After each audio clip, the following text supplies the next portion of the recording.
we're going to go over their matchups and let's see where they dropped the ball. No pun intended there, James Ball. And let's take a look at their list. So he said, we're trying to reach you regarding your car's extended warranty. That's what he called this list. So we have a Beast Boss on foot, Big Mech and Mega Armor, Captain Badrook, War Boss with Follow Me Lads. Quite light on the characters is something I want to point out here. I know a lot of different orc characters are like, hey, I'm constantly taking too many characters. I'll make lists of 700, 800 points. That even happened to me. That was, I was making lists like that at one point.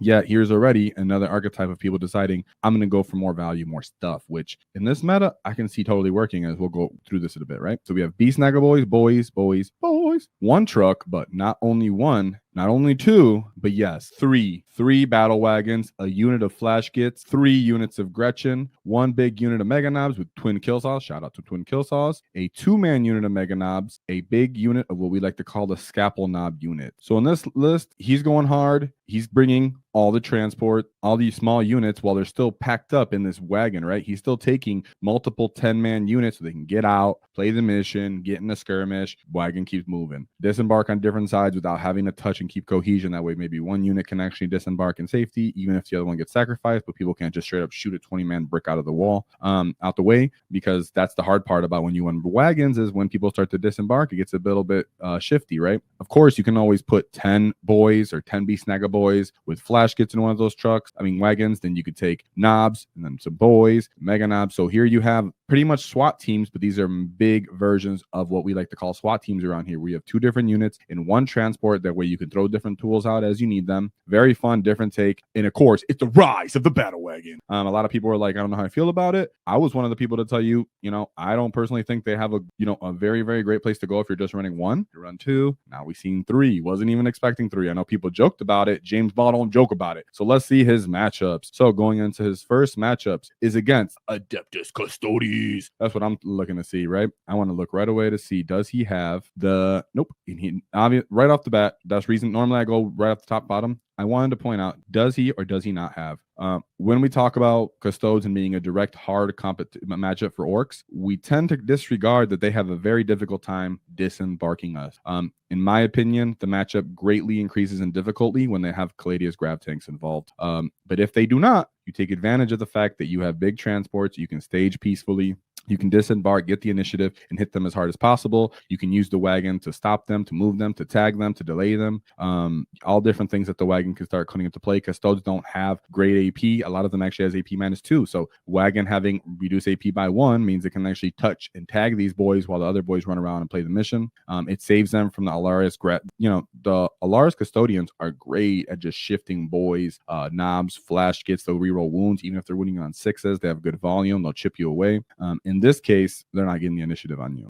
They can teleport. You do have to be aware of that. You still have to be a very well-played character. Kylodraxus really helps with damage at range to a certain extent with Custodes. And he did not bring the dreaded actually, he did. Sorry. I was going to say the dreaded triple Warden bricks, but he didn't. He only brought 2, which is still very difficult. Even if you just bring 2, popping those 4 up. Feel no pain. Something to keep in mind as well as a orc player when you go into these Custodes. Remember, flash kits are very, very useful to drop them to that threshold where they're getting wounded on 3s or even 2s sometimes. Of course, Wardens can, go back up to 3s. But a good Custode player understands how to use go to ground and will maintain that he has cover when your flash kits go into him. So be aware of that. Have multiple targets when you go into that. That's normally where I'm actually looking to put my flash kits sometime into those grav tanks. He doesn't have them. I can totally see where he got off on this. I'd love to see the mission. Great job, James Ball. Love to hear out. That's something that a high level player pulls off. They use their transports, they use their high OC and their bumpable boys, and only a couple killing units to go out there and play the mission, put up a 93-point win on the Custodes. That's just straight piloting in a lot of ways, right? The next matchup, we have Adeptus Sororitas, right? These girls took a little hit. Let's see what's going on with them. So we have the Imagifier.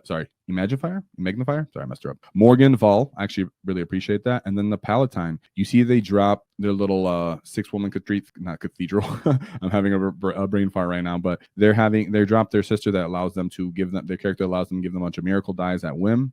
They still have a good access to miracle dice with litanies of faith and sisters themselves. So we have a Sisters of Battle squad, another Sister of Battle squad, 1 immolator, but then a rhino, 3 Yes, 3 big 10-man units of Arcoflagellants. This is another reason why I have dropped off from bringing big bricks of 20 boys. But yet something like a bunch of boys, 10-man units of just straight boys, will go into Arcoflagellants, and you don't feel as bad when they fight on death or they beat you up. Pretty nice, and they can't actually trade you out that well. I mean, that unit costs more than the boys do. So then we have a Castigator, another Castigator, another Castigator. Now, Castigators are great in 2 Squigog boys, for example. Strength 10, -1, multiple, I believe, flat 3 damage, if not +1. Yet, when you look at a battle wagon, strength 10 going in T12 doesn't cut it. Reduce AP by 1 and I'm touching cover doesn't cut it. So you can see how this starts to fall off, not actually have proper targets. When you threat saturate with something like a battle wagon, you're also stat checking them. Is it a Dominion squad and a Paragon Warsuit squad, the Seraphim to run around and do the mission, and the Caladius Assassin to run around and do the mission? Sure, sisters have great activations. They can still put meltas into you when they need to, but they like to meet you in the middle of the table. And if they can't start reliably popping your transports and then activating in the combat phase as well, those Arcoflagellants or Overwatch or whatever it may be, when you do reach that mid table, they're gonna have a hard time, because even a reduced or a weak, what we consider weak unit of boys, can pick up these small units of sisters and beat them on the mission as well. Does it take a good skilled player to do that? Absolutely. Now we look at his third matchup. This is the matchup that he did lose. 74 points is a respectable loss. Let's see what he went into for food for thought. He went into the Adeptus Mechanicus. When we did the tier list rank video, I did not put Adeptus Mechanicus as a very difficult matchup, and I'm still going to hold to that. They can be difficult if some archetypes that you have, really it comes down to if you're playing a skew, can they go into you? With some of their units, they can, but at the same time, if you're going into any faction in 40K that you have not faced before and had a straight play on into, you have a good chance of dropping that game, because they'll catch you off guard, especially at a competitive play where they're not going to baby you and let you know that, hey, don't do this, I'm going to mess you up.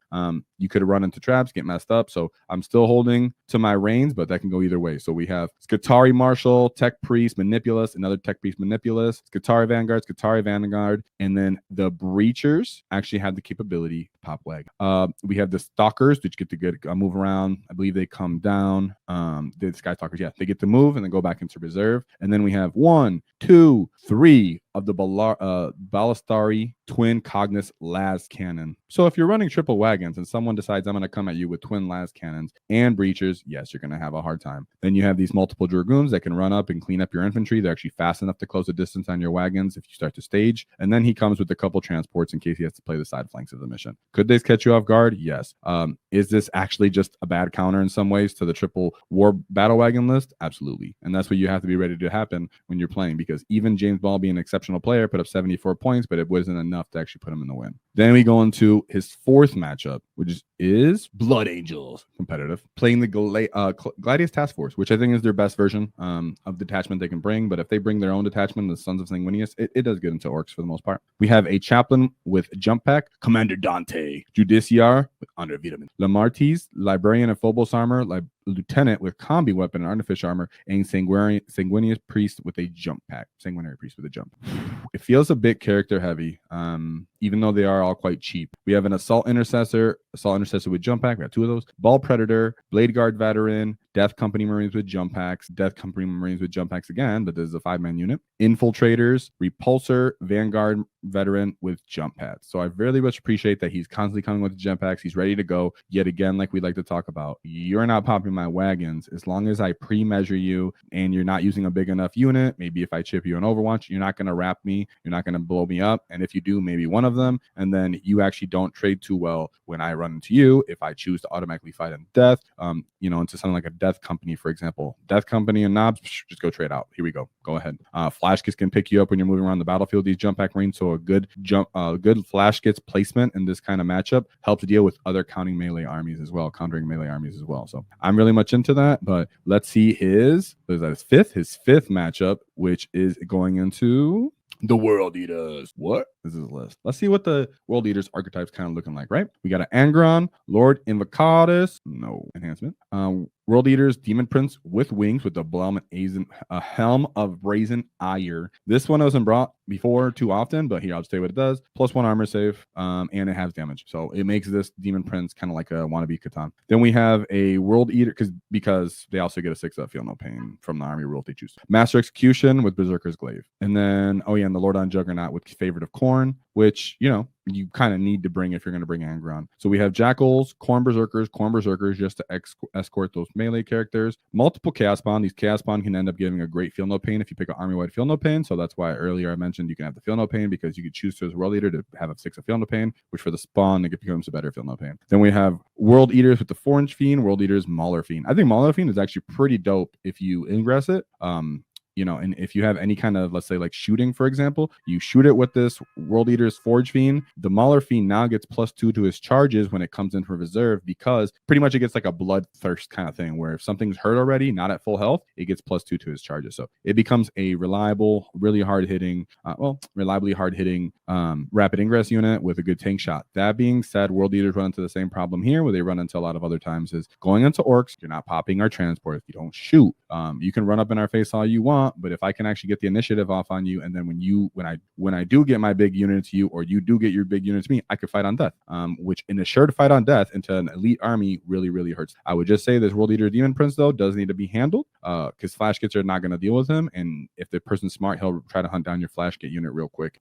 So I'm not really surprised by that outcome, but it did prove to be his lowest scoring win, just because with World Eaters you have to play cagey because they can do what you do, but quicker, a bit more reliable with closing the distance, hitting you very hard. They just can't do it enough to beat orcs in a win, you know, to pull through on an orc win. I believe that was Mark Davis, right? Just giving a little. Yep. Okay. So then from there, let's look at his final game, last but certainly not least, is against Death Guard Plague Company. That's what I'm talking about. So we have Mortarion, Death Guard, Sorcerer, and Terminator armor. This guy is annoying. He allows the Death Shroud to reduce damage by 1 in melee. He has his once per game where he could just go and shoot crazy from psychic powers with strength 8 -2 to 3 damage. Then we have the Lord of Violence with Leading Plague, Tallyman, Plague Marines, Plague Marines, Plague Marines. So these are small units. Interesting. I found that kind of interesting. Notice here, there's no fight first character. There's no critical wounding characters, free grenades. That's a big loss. But I'm sure he was trying his own kind of twist because he does have Mortarion. This Blight Lord Terminator unit is definitely getting that Sorcerer. If it's not, then I guess it's the Death Shroud because they get +1 of them. But I'm just going to assume you put it in there because it's the biggest unit. You could choose, I'm not sure how I did it, but the Lord of Violence can go with them too. Then we have 2 Poxwalker units, the Blight Hauler, 2 of them. 2 Blight Haulers. In my opinion, they just don't do enough damage for what they are, but super annoying to try to dislodge for 100 points. A Plague Burst Crawler, a Rhino, and then 2 Nurglings. So it is a very much different Death Guard list. The fact that he ended up playing him at the very end was kind of surprising to me, that a Death Guard player kind of went to the end top tables right there. I'm not sure where he was, but maybe I'm missing something on that archetype, but not have seen it before, don't know too much about it. I think it's significantly weaker than some of the other ones, but James handled it because that's one of our hardest matchups. He just ran them over. Great job. It still takes good piloting because Mortarion's still on that list. You still have to deal with some crawler indirect that can still start messing up your grats and your home scoring. So great job to James Ball. Greatly appreciate you.